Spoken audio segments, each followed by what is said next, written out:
Okay, in this video, we are going to introduce 3 AI techniques we have implemented for autonomous agents in the sequence game. 3 AI techniques we implemented are CNN-enabled PPONet, heuristic BFS, and approximate Q-learning. The first AI technique we implement is CNN-enabled PPONet. As a sequence game has 10 by 10 board and each cell has 4 different status, so we enable convolutional neural network to understand the local pattern on the board, and we also input the card in hand and the card in draft, and encode them as one hot vector before we feed them into the PPO network. In the output layer, we have actor network to decide what action to take and critique network to evaluate how good the action is based on the current status. Okay, one of the advantages of this design is spatial awareness thanks to the convolutional neural network. Also, in the sequence game, we don't have the visibility of the opponent's cards, so it is a partially observable Markov decision process, which PPONet is a good fit for this problem.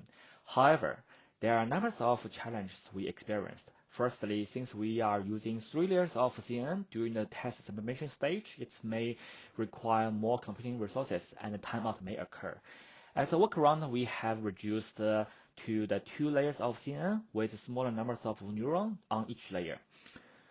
Secondly, reward shaping is also a challenge. How we reward the agent need to be properly defined rather than let it learn the raw information so that the agent can dramatically improve the early learning. Of course, we may also face the overfitting issues. If the agent play the game with a random or other specific agent, it may just learn how to play with that particular agent rather than learning the general strategies. Hello everyone, I'm Xian Wang. In this project, I worked on 2 main things. Firstly, I built an agent using BFS and heuristics. Secondly, I worked closely with my team and helped with the whole project. My agent used BFS to quickly find ways. At the start, the agent pre-compute key information to help heuristic function like this. To handle unknown cards, only consider visual card when planning. If BFS doesn't find a direct win, it switches to heuristic function. This function uses dynamic weights, which adjust based on the game stage, like this. This improvement helped my agent increase the win from 14 to 22.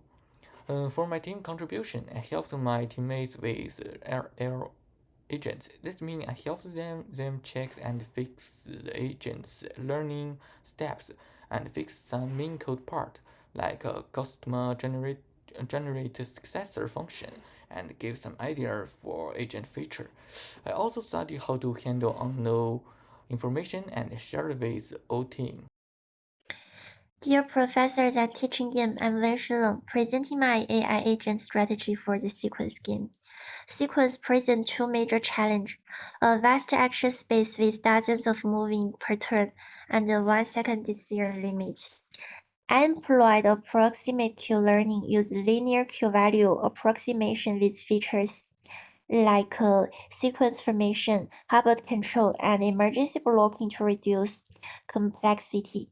Feature design spans offense and defense, with offline training and to optimize weights and pre-computation of Fabin or row length speeds up evaluation, and a 0.9 second budget dynamically managed time. And this pictures shows how features weights change across the opening, mid-game, and end-game stage in my sequence AI strategy.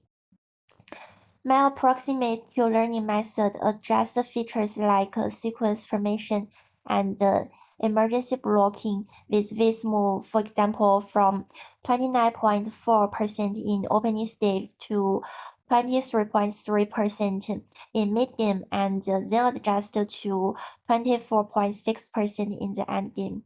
And this shows a balance of offense and defense.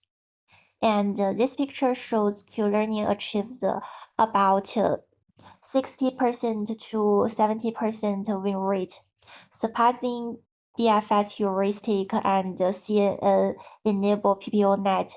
Confirm the Q-learning is a robust design. And thank you for listening.